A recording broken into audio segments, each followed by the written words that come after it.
बिस्मिल्लाहिर्रहमानिर्रहीम। अस्सलामुअलैकुम नाज़रीन कराम, नई वीडियो में आपको खुश आमदीद कहते हैं। चीफ जस्टिस उमर अता बंदियाल की पीठ में छुरा घोंप दिया गया है। शहबाज शरीफ ने एतमाद का वोट तो ले लिया है, लेकिन इसके बाद असल गंद और असल खेल का आगाज हो चुका है। हुकूमत ने पीटीआई से मुज़ाकरात से पहले ही लंका ढा दी है और अब chief justice of Pakistan justice Umar Ata Bandial को एग्जेक्टिव ऑर्डर के जरिए फारिग करने का प्लान तैयार हो चुका है। नाज़रीन कराम, ये वही खदशा है जो इसका इजहार पहले कर चुके थे जब ये बात सामने आई और हमने आपके सामने ये खबर रखी थी कि वज़ीर आज़म शहबाज शरीफ एतमाद का वोट लेंगे और 27 तारीख को लेंगे। हमारे ज़राए ने हमें बताया। उसके बाद मरियम औरंगज़ेब ने कहा कि इसमें कोई हकीकत नहीं है, कोई सदाकत नहीं है, ये एतमाद के वोट की कहानी बिल्कुल बोगस है। अब साबित हो गया, एतमाद का वोट भी ले लिया इन्होंने।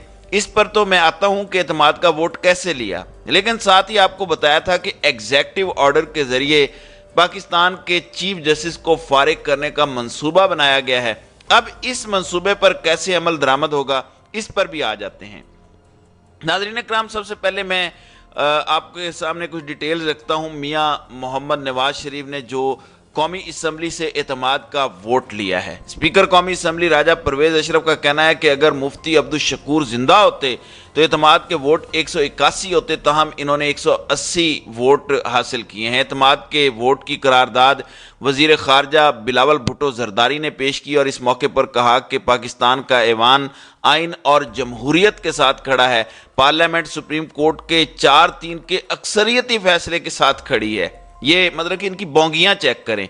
कौमी असम्बली शहबाज शरीफ पर वजीर आज़म की हैसियत से पूरे एतमाद का इजहार करती है। एतमाद का वोट हासिल करने के बाद वजीर आज़म शहबाज शरीफ ने कायदे हिज़्ब इख्तिलाफ राजा रियाज की नशिस्त पर खड़ा होकर उनका शुक्रिया अदा किया। आपको पता है कि वजीर आज़म शहबाज शरीफ ने कौमी असम्बली से एतमाद का वोट लेने का फैसला किया था। ज़राए के मुताबिक वज़ीर आज़म शहबाज शरीफ ने इत्तेहादी जमातों के जोराने में मुशावरत की, जिसके बाद इन्होंने एतमाद का वोट लेने का फैसला किया। ज़राए का कहना है कि वज़ीर आज़म ने इत्तेहादी अरकान असम्बली से मुशावरत की तो इत्तेहादियों ने इन्हें एतमाद का वोट लेने का मशवरा दिया और कहा कि हमें आप पर पूरा एतमाद है, आप कभी भी ईवान से एतमाद का वोट ले सकते हैं। अच्छा, इस सब के अंदर जो अहम चीज़ है, क्योंकि चीफ जस्टिस ने भी ये बात की कि पार्लियामेंट के अंदर अगर आपकी मर्जी के फैसले नहीं हो रहे तो क्या आप पार्लियामेंट का एतमाद खो बैठे हैं। तो पीडीएम का कहना है कि वजीर आज़म के एतमाद का वोट लेने का मकसद ऐसे लोगों को पैगाम देना है जो ये समझते हैं कि वजीर आज़म कमज़ोर हैं या पार्लियामेंट वजीर आज़म पाकिस्तान शहबाज शरीफ के साथ नहीं है। नाज़रीन कराम, दूसरी जानिब आप जानते हैं कि chief justice of Pakistan justice Umar Ata Bandial की तबीयत ख़राब थी, काफ़ी स्पेकुलेशन थी। आज भी उनके केसेस डी लिस्ट किए गए, लेकिन उन्होंने इलेक्शन ताख़ीर केस सुनने का फ़ैसला किया। उन्होंने वही रविश अपनाई। पिछली दफ़ा जब ये गए थे तो इन्होंने कहा कि टाइम दें, हम मुज़ाकरात करेंगे, हम 26 तक मुज़ाकरात करके 27 को आपके सामने रिपोर्ट पेश करेंगे। बाकी दिनों में इन्होंने क्या किया, इन्होंने चीफ जस्टिस की सास की ऑडियोज़, उस पर लातादाद प्रेस कॉन्फ्रेंसेस की, मीडिया चैनल्स को जहां से फ़ोन आए वो भी सबको पता है कि कौन नामालूम लोग हैं जो इन ऑडियोज़ को चलाने का कह रहे थे, कौन इसे हेडलाइन बनाने का कह रहा था। फिर उसके बाद साकिब निसार की ऑडियोज़ और इस तरह के हमले हुए। और आप देख लें कि कल इनके जितने इजलास हुए इन्होंने डट जाने का फैसला किया, लेकिन इसके बावजूद आज फिर सुप्रीम कोर्ट के अंदर गए और मुज़ाकरात का वक्त मांग लिया। शाह महमूद कुरैशी ने बड़ा क्लियरली बताया कि हुकूमत ने हमसे मुज़ाकरात के लिए कोई राब्ता नहीं किया। फिर इसके बाद ये खबर भी आपके सामने आई कि जी वज़ीर आज़म शहबाज शरीफ इलेक्शन की तारीख के हवाले से पीटीआई से आज मुज़ाकरात पर आमादा हुए हैं। जेयूआई तहफ़्फ़ुज़ात के बायस मुज़ाकराती टीम में शामिल नहीं होगी और अटारनी जनरल मंसूर अवान ने वज़ीर आज़म से मुलाकात भी की और उसमें अदालती कार्रवाई से भी आगाह किया। और वज़ीर आज़म के कैबिनेट के जो मेंबर्स हैं उन्होंने रब्ता किया अली ज़फ़र से, जो कि पीटीआई की जानिब से मुज़ाकराती कमेटी का हिस्सा हैं। और अब ये कह रहे हैं कि आज शाम 6 बजे सेनेट सेक्रेटरीट में ये मुलाकात और मुज़ाकरात होने हैं। जेयूआई अपनी ज़िद और अपनी हठधर्मी पर कायम है और वो इन मुज़ाकरात का हिस्सा नहीं बनेंगे। पार्लियामेंट की कमेटी नंबर 3 में ये अब मुज़ाकरात होंगे। लेकिन आप देखें कि इससे पहले इन्होंने पार्लियामेंट से एतमाद का वोट हासिल कर लिया। अब ये जो एतमाद का वोट लिया गया, اس کا مقصد یہ تھا کہ تحریک عدم اعتماد کا راستہ کچھ عرصہ روکا جائے۔ اب کچھ عرصے کے لیے یہ ایزی ہیں، اور اس کا آرڈر نواز شریف کی طرف سے آیا تھا کہ آپ نے اعتماد کا ووٹ لینا ہے۔ اس کے بعد شہباز شریف نے آج کے دن اعتماد کا ووٹ لیا۔ ہماری خبر درست تھی۔ اب اگلی خبر یہ تھی کہ اس کے بعد یہ ایگزیکٹو آرڈر کے ذریعے چیف جسٹس آف پاکستان کو ان کے عہدے سے بھی فارغ کر سکتے ہیں۔ اب یہ دیکھیں کہ ایک طرف ان پر توہین عدالت کی تلوار لٹکی ہوئی ہے، اور یہ صحیح طریقے سے کھل کے انہوں نے کوئی کسر نہیں چھوڑی۔ ابھی تک انہوں نے کوئی کسر نہیں چھوڑی کہ یہ توہین عدالت کی کارروائی سے بچ سکیں کسی طریقے سے بھی، اور اس میں شہباز شریف کی نااہلی بھی لکھی ہوئی ہے۔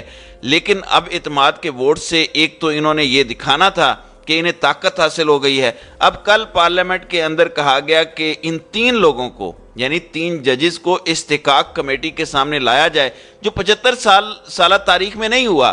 محسن داوڑ نے ایک قدم آگے بڑھ کے کہا کہ استحقاق کمیٹی پارلیمنٹ کو ڈکلیئر کرو اور تینوں کو یہاں پارلیمنٹ میں ہمارے سامنے کھڑا کر دو۔ یعنی کٹہرے میں آپ 3 ججز کو، جس میں چیف جسٹس آف پاکستان بھی شامل ہیں، کھڑا کرنا چاہتے ہیں۔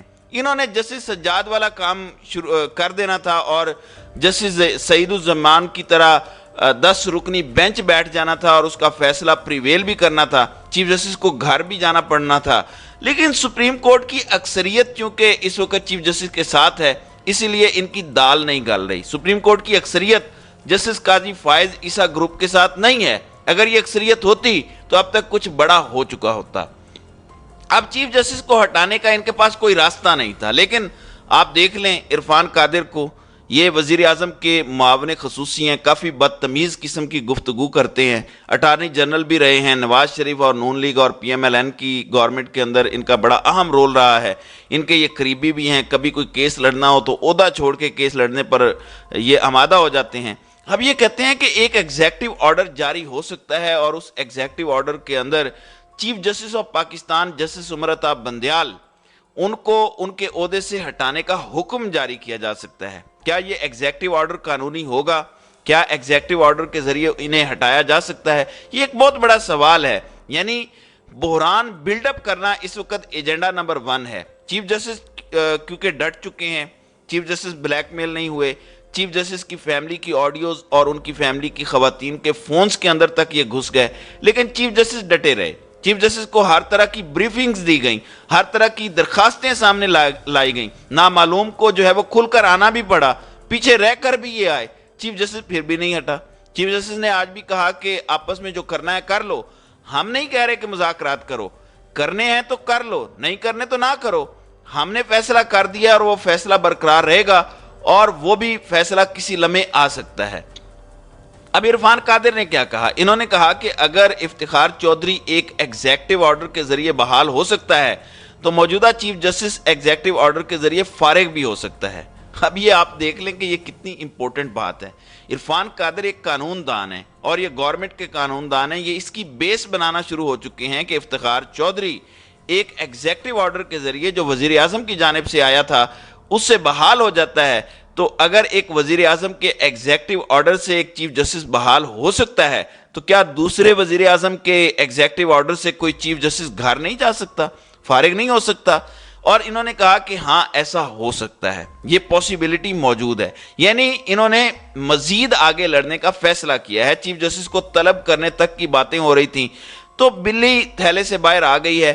اصل نیت، جس نیت کا فطور ہے، وہ نیت بھی اس وقت سب پر بہت اچھے انداز میں واضح اور عیاں ہو چکی ہے۔ اور وزیر اعظم شہباز شریف نے بھی قومی اسمبلی سے اعتماد کا ووٹ حاصل کرنے کے بعد خطاب کرتے ہوئے کہا ہے کہ تحریک انصاف سے مذاکرات کا ایک ہی ایجنڈا ہوگا، اور وہ یہ کہ قومی اور صوبائی اسمبلیوں کے انتخابات ایک ہی دن میں ہوں گے۔ تمام تحفظات کے باوجود تحریک انصاف اس ایجنڈے کو تسلیم کر لے تاکہ مذاکرات کی ناکامی کا کوئی جواز نہ رہے۔ یعنی یہ اس پر آ رہے ہیں، پی ٹی آئی کو کہہ رہے ہیں کہ آپ سرنڈر کریں اپنے معاملے پر، خود لچک نہیں دکھانی، تو ایسے مذاکرات کا کیا فائدہ؟ ہم تو پہلے دن سے کہہ رہے ہیں کہ یہ مذاکرات میں سنجیدہ نہیں ہے، یہ بالکل بھی سیریسنس کا مظاہرہ نہیں کر رہے، یہ ٹولہ صرف اور صرف اپنے مفادات کے تحفظ کے لیے سب کچھ کر رہا ہے۔ پاکستان کے اندر ایک مافیا کا تسلط برقرار رہے، सिर्फ इस चीज़ को बरकरार रखने के लिए ये इस वक्त पाकिस्तान के साथ खिलवाड़ कर रहे हैं, जिसका अंजाम यकीनन इंतहाई ख़तरनाक होगा। तो नाज़रीन कराम, आपकी इस वीडियो के हवाले से क्या राय है? अब अपनी राय का इजहार कमेंट सेक्शन में ज़रूर कीजिएगा।